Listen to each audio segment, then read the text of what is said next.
Thank you, Mr. Valdez-Cotera. Our next keynote speaker has a long professional background as a practitioner, writer, and teacher in the performing arts. Her current area of research combines comparative and arts education. In addition, she is investigating attitudes towards arts education within Australia and is particularly interested in the responsiveness of arts education to the cultural diversity of contemporary Australia. Her topic today is on learning in the age of digital culture, challenges and opportunities. Please join me in welcoming Dr. Josephine Fleming, who lectures in digital and youth culture at the University of Sydney.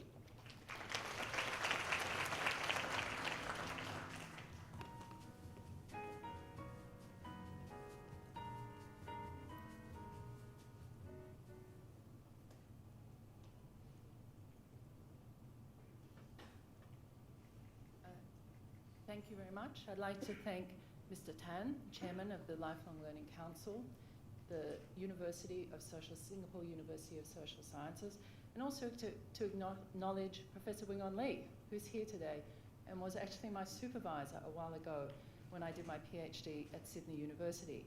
I was a very difficult student. Demanding. A couple of weeks ago, I walked into a learning studio at the university's School of Business. I was to lead a 4-hour workshop for PhD students and faculty on using the data analysis software program NVivo. The workshop is full, there's a long waiting list, and everybody is looking at me expectantly.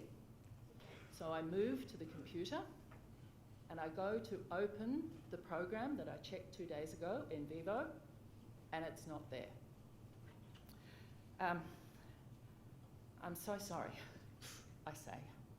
And I go to the phone just near the lectern, and I pick up and I dial the phone in front of all the students looking at me, and I dial ICT, and finally I get a technician. And he says breezily, yes, it's an upgrade. No, I'm thinking, it's a nightmare. To cut to the chase, after about 20 steps, the screen freezes and then miraculously, the program opens. I don't know, have no idea why, how, or what. It was one of those regular disruptions that leaves us trying in vain to detect the sense-making patterns we expect. Constant change is difficult. What challenging times we are in as paradigms fall away. Oh.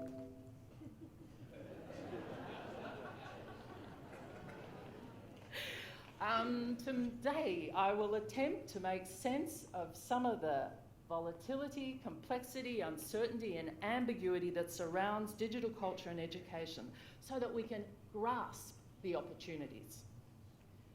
To start with some contextualisation, I'm going to take a brief look at a 4-phase model that was developed by Delwich and Henderson in relation to the emergence of digital culture and participatory culture. And I want to start with phase 1. From 1985 to 93 was emergence. Personal computers had come onto the market and were largely linked to productivity gains. Lifelong learning organisations saw an opportunity and reached out to nervous workers afraid that their jobs were on the line in a range of occupations. I know, I sat in on those classes. Computer training became a staple of lifelong learning programs. In this emergent phase, digital tools assumed an effective support role within established industries. With the arrival of HTML, 1990, we see the beginning of distributed knowledge communities with the emergence of text-based networking across university campuses and scientific organisations. Phase 2, 1994 to 1998 kicks off with the first graphical web browser, Mosaic, developed in 1994. And the internet becomes the World Wide Web. It was full of the stuff of dreams and the beginning of the first and short-lived tech boom. Technology transcends its support role and begins to change the way we say things, email, 1994, and do things, Amazon, 1994, eBay, 1995. While some predicted the transformation that was to come via decentralised participatory networks, web users were largely consumers. Things shifted in phase 3, 1999, 2004, as the web became interactive and began to impact on the way we interconnect, build knowledge, form relationships, and participate. Cultural shifts are taking place from subcultures, the computer geeks, and into the mainstream culture. In the world of education, MIT began their open courseware initiative in 2001. The first program that they offered was Introduction to Artificial Intelligence. This starts to challenge lifelong learning. University libraries were starting to transform, switching from hard copy to online journals. The whole scholarly publishing model was transforming. It had to. More broadly, those with access to a personal computer could now build their own online identities. Programs were developed that allowed users to create web pages without understanding code. They could sell their own products, they could create blog sites from templates, connect with each other through applications such as Facebook, 2004. There was also a growing divide between those with and those without access. As we heard in the previous presentation keynote, this is a very important and remains a critical issue. My argument here is that the arrival of interactive digital technologies afforded an environment in which digital cultures developed and changed many aspects of our lives. This was a transition from technologies that supported and improved existing systems to technologies that allowed us to fundamentally change those systems. Of course, it isn't the technology that changes systems, but those who utilise the technology. We had transitioned from being passive consumers to active users and producers. There was a reason for Web 2.0, as it became termed, to have a profound effect on education, as new literacies emerged and permeated the way we communicate.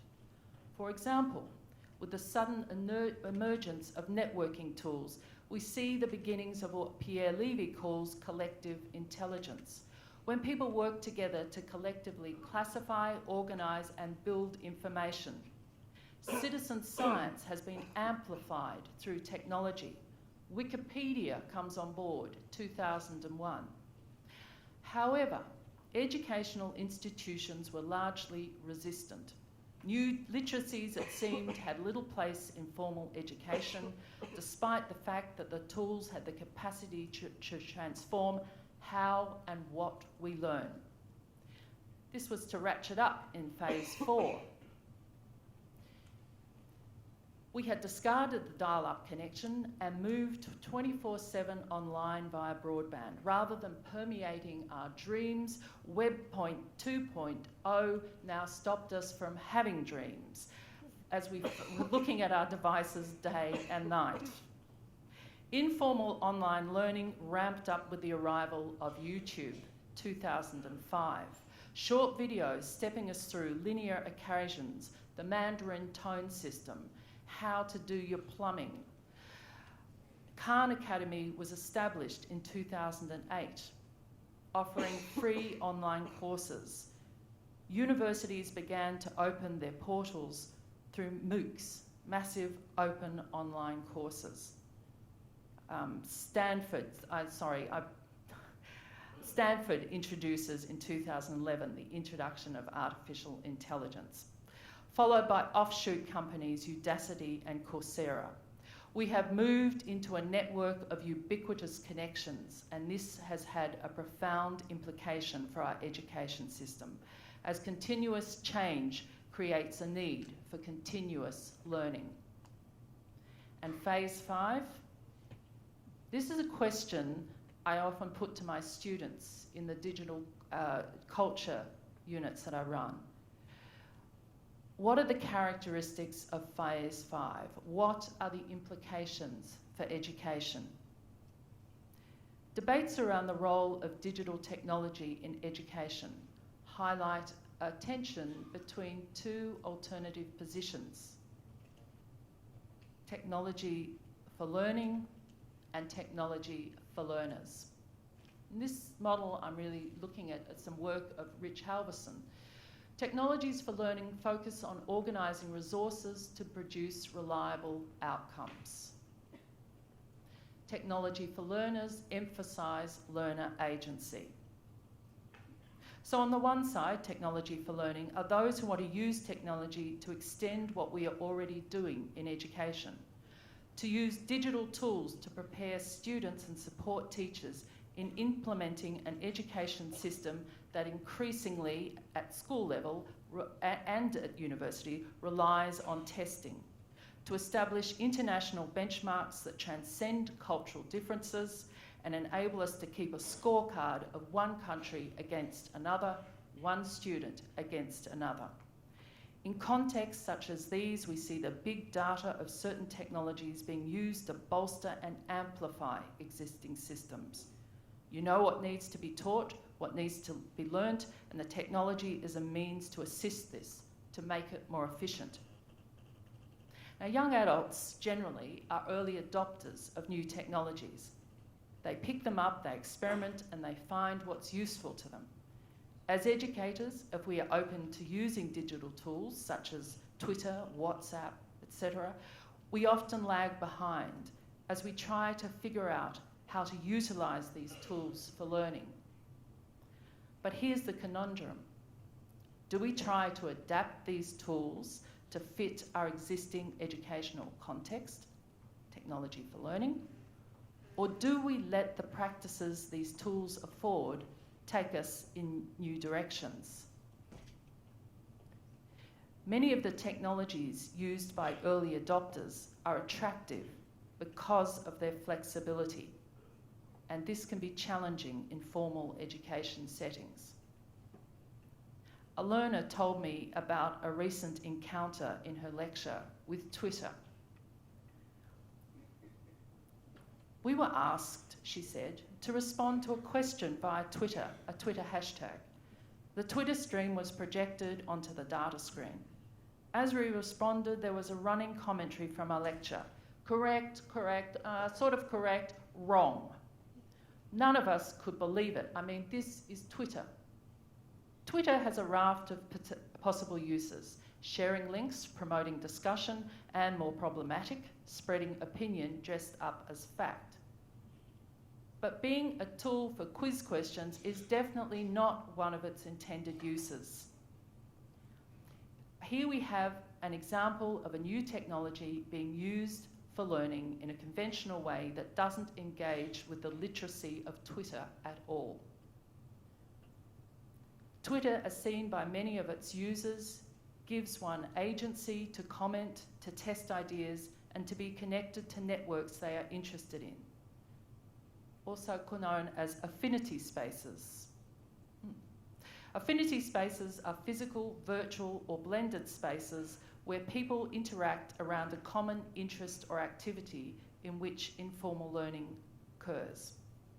So here's an example from one of my lectures that sits perhaps at the border of technology for learning and technology for learners.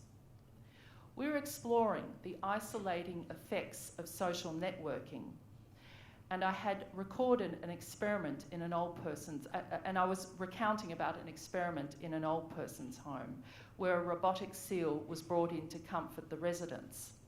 The seal was called Paro. I asked the students to live text their responses. This actually should be a running movie here, but we'll go with this as it is. So it was using Poll Everywhere, and as they texted in their responses, we could use that as a discussion point. And having the robotic seal in the old person's home really was conflicting for many of the students. Some thought it was was an excellent idea and a way for those people to be comforted. Others were horrified that we were actually relying on a robot. So it really cut to some ethical issues. And it was a wonderful technology to be able to be having this coming up on screen, an issue that really meant something to them, and to be able to sort of pick and talk about those. And also to have a piece that we could then load up on screen to have a look at. Technology for learning is a bit like phase one emergence of digital technology, not to offer change, but to offer a more efficient way to do what we're doing. Perhaps like phase one, using learning technology to support existing systems will ultimately prove unsustainable. Why? Well, part of the answer can be found in the second position, using technology for learners. Technology for learners is a position taken by those wanting to understand how technologies alter the way we learn, experiment with their capabilities, and explore new ways of communicating ideas. It puts technology into the hands of learners to see what they come up with. This is embracing change and uncertainty, as these tools embed new literacy practices that will take our ideas on education in differing directions. Technology for learners encompasses structured and unstructured activities and starts to break down the boundaries between formal and informal education. It starts to play with the roles of expert and novice, questioning whether the teacher is always the expert. Another example I'll draw from one of my classes. It's a simple interactive world map that I project on screen, and students are invited to digitally flag the place they regard as home. Originally, and of course we always need to remain in touch as teachers, especially in Australia, I would ask them to flag the country they regarded as home, but this has proved a little bit problematic at Sydney University at the moment. It would not only provided a snapshot, it not only provided a snapshot of extraordinary diversity. This is in one class. I have a lot of, I have domestic students, international students, and I also have a lot of exchange students. And on this particular class, there were students from Dublin, Stockholm, Shanghai, Amsterdam, Lebanon, Tel Aviv, Hong Kong, Sydney, Singapore, Seattle, Broome, Boston, New York, and more. But this became a resource for a class activity which explored what and how digital technologies and literacies are used in different places. And there are differences, and there are important differences. So this group activity passed the role of expert over to the students, with some students appointed as place expert or country expert to lead the research team. So they were divided into groups. We use Canvas as a learning system, and they were to kind of research, go online, research, and put together, choosing the platform they wanted, they would put together a page with links to the page that they created, looking at digital technologies in their particular country that was selected. So one of them at least was from that area.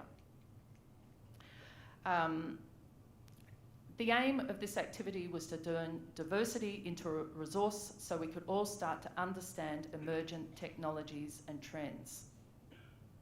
So we could start to see the differences here, what was happening over in Israel. I noticed in the Netherlands, I learnt that WhatsApp is used in education.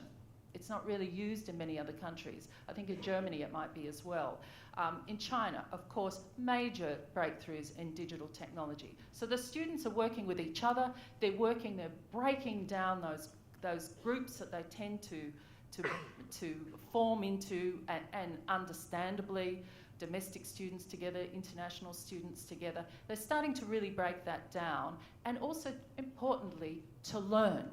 Fan fiction is an important area that we look at, and one the students have some of the students are very engaged in fan fiction. Well, fan fiction in China and fan fiction in the US, and I have a lot of US students, are very different models. And so it becomes a great exchange of ideas. It is one of a number of activities that alter the resources for the unit. The reading list. Okay, I begin with academic articles and government reports, fair enough, but that's really not quite enough. So we start finding YouTube videos and we start finding podcasts. We start using what are academically credible sources that go outside of what are normally considered the sources.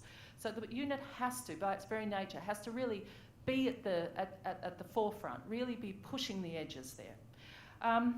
So it had to reflect the diversity of literacies that are now available to us.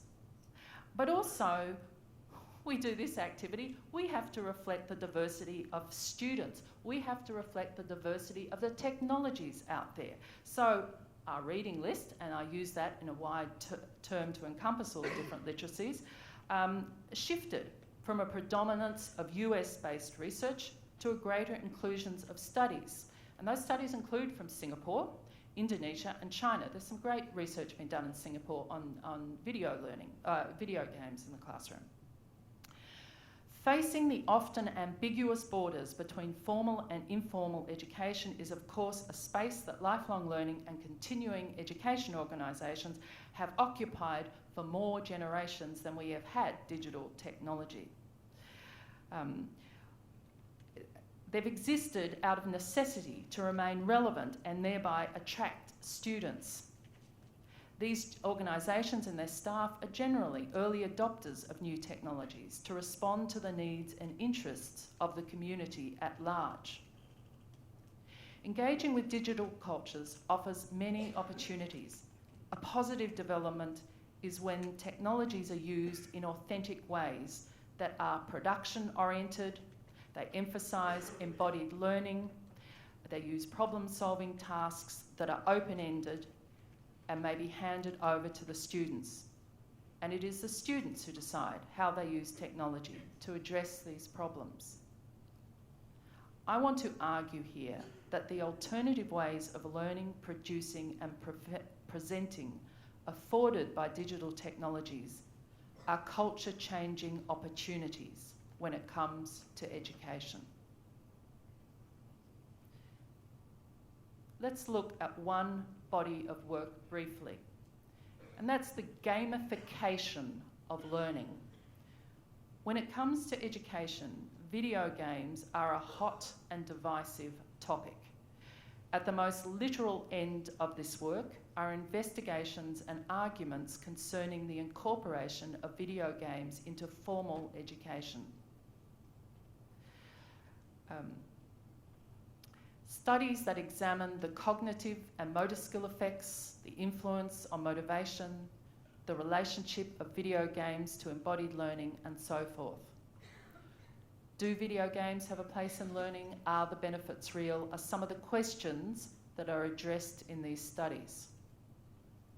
But at a more conceptual level, scholars such as James Paul Gee also engage with the principles of video game design and the transference of these principles to learning environments.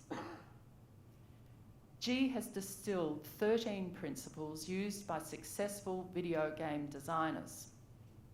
His argument is that for video games to be attractive and commercially successful, the game designers need to find skillful ways to motivate players to learn and remain engaged.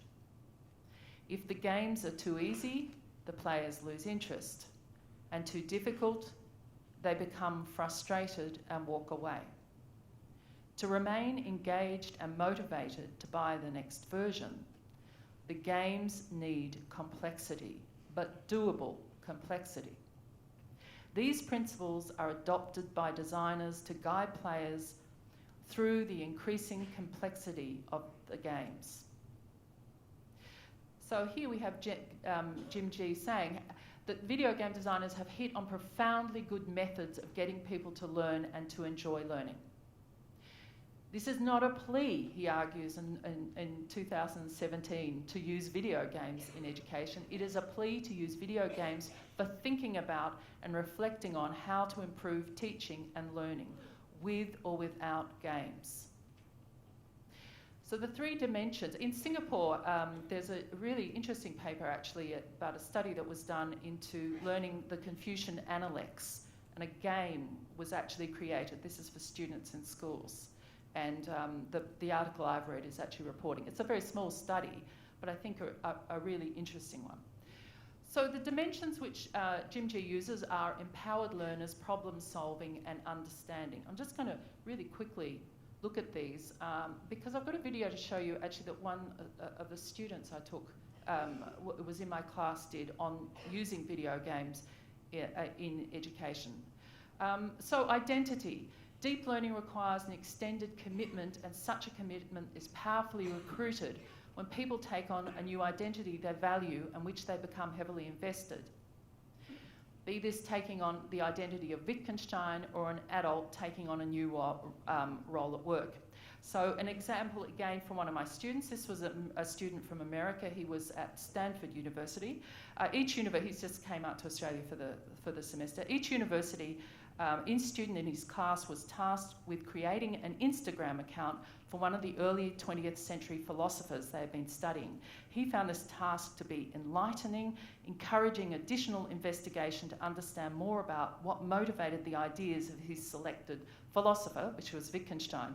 He sought to understand something of Wittgenstein's identity. Now, this isn't his Instagram account, but I just thought it was a nice illustration. It's a very interesting exercise if you think about it, and can be used across education. Okay, so before ending and handing over to you for a coffee break, I think, I'll show you a video made by one of my students. I'll probably just show you a part of that video. We'll see how we go with time. This task was to produce a 4-minute video on a topic related to the course. And Chenwei Zhu and a number of my other students, they did their projects on their own, chose to do something about video games and education. The purpose of the task was to create a multimodal video that explored relevant concepts and academic ideas, but translated them into a video context. Now, we were not looking for perfect videos, because technically that's a whole other area. Sorry, I'm going to click through these slides on video game design. And so we weren't looking for a perfect production, but we were looking for ideas and translating those ideas. So hopefully you'll get some sense of how video game design can work. The spelling in this, I warn you, is not good, as Chenwei learnt once I saw them. Okay, and I'll start. During our childhood, many of us were blamed by our parents for spending too much time on playing commercial games. However, what is ironic is, after taking this course, I found out that commercial games are also instructive for education, especially for Chinese education. According to James G. from Arizona State University, games can develop player skills on problem-based learning. And for this video, we will focus on specifically circle of expertise, information just in time and on demand. Circle of expertise means you give a person a challenging problem and they practice it until they can do it with their routine knowledge automatically, and then you give that person another challenge which requires new knowledge and skills. So that person needs to rethink about routine knowledge and integrate it with new knowledge and skills, and they ratchet up a level. Like in games, after you have learned to practice a certain skill, you need to use it flexibly in bigger challenges. Yet, in schools, especially traditional Chinese schools, everything is about practicing test-taking, based on certain formulas and reciting vocabularies or grammar theories without knowing when to use them in real life. This kind of education is called cramming education in China, which means like feeding ducks in meat factories. All the knowledge and problem-solving skills were given to students without giving them a chance to digest it in real-life practice. Those students who do well in schools may be just proficient with their own routine thinking, instead of having a deep understanding of what they have learned.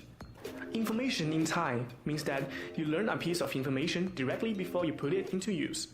For example, in order to win in a historic battle in a game called Total War 3 Kingdoms, my friend Brian went to learn a lot from history books about battle strategies. And information on demand means that you are inspired by what you have seen to learn more about it. Assassin's Creed Odyssey attracted me to learn more about Greek history and myth after playing it. And both of these are good samples of learning actively instead of passively when we are facing problems out of classrooms. So, after all, how can we apply this in education, especially Chinese education? My answer is experiential learning in real-life situations. According to a study about experiential learning program of Cape Personula Universities of Technology in the chemistry curriculum, shows that the students who have been practiced in experiential learning result in having better ability to reflect the problem they met with what they have learned in classes, and are more willing to extend it. This reminds me again of a theory G has mentioned in his video called fish tank theory. That to avoid facing the complex real-life problem at the beginning, we can first simplify the problem to study some aspects of it. Like, to study the ecosystem of a river, we can begin with observing a fish tank. However, I want to reverse this theory this time, that solving the simplified version is not the end. After knowing how the fish tanks work, that is the time to bring knowledge back to the river's ecosystem, which means the real-life situation. As a famous Asian Chinese ideologist Xunzi have said, not hearing is not as good as hearing. Hearing is not as good as seeing. Seeing is not as good as knowing. And knowing is not as good as applying it into real-life tasks. True learning continues until it is put into real-life practice. Thus, Chinese education. I'm not adulting the importance of learning in classroom, but experiential learning is also crucial for education.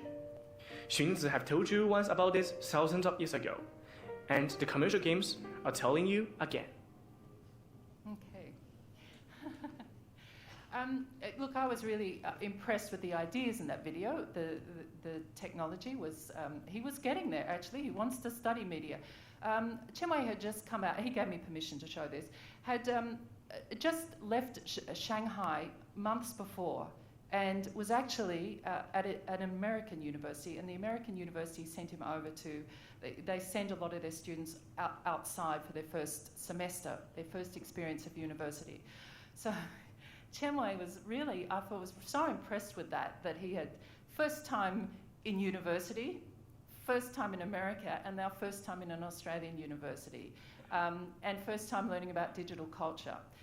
And I think that was what I was impressed with, and with a lot of the students, obviously I can only show one video, but was the way that they actually took those ideas and they had to retain the complexity. They had to deeply read. They had to understand or watch the podcast or listen to the podcast or watch the YouTubes. They had to deeply understand, and then they had to translate it into a different medium to show us what it was. And that takes quite a lot of deep thinking. Okay, I will nearly finish off. To conclude, we have all been affected by the digital revolution. Perhaps the newest generations of humans will experience technological change in increments that are not revolutionary. Surely it's got to slow down at some point. I've argued here that this revolution began with the rapid development of digital technologies that supported and amplified existing systems, and then shifted to technologies that afforded the ability to fundamentally change those systems. These affordances have led to the emergence of digital cultures that not only allow us to rethink how we approach education, but arguably will demand that we do so. Lifelong learning organisations have always been pioneers, and the best have thrived in environments of ambiguity and uncertainty. Emerging technologies provide us with new ways to explore learning. While we may need to cede some of our pedagogical control to students and to continually update our own knowledge, we do still need to act as guides. We must always take on the ethical questions that these technologies are throwing at us. And Twitter, we can see those ethical questions are writ large as leaders of countries consider that technology can be used in ways that are harmful and divisive. We as teachers need to understand, engage with new technologies, let our students teach us new technologies, but engage with the ethical questions that are much older than the technologies themselves. Thank you.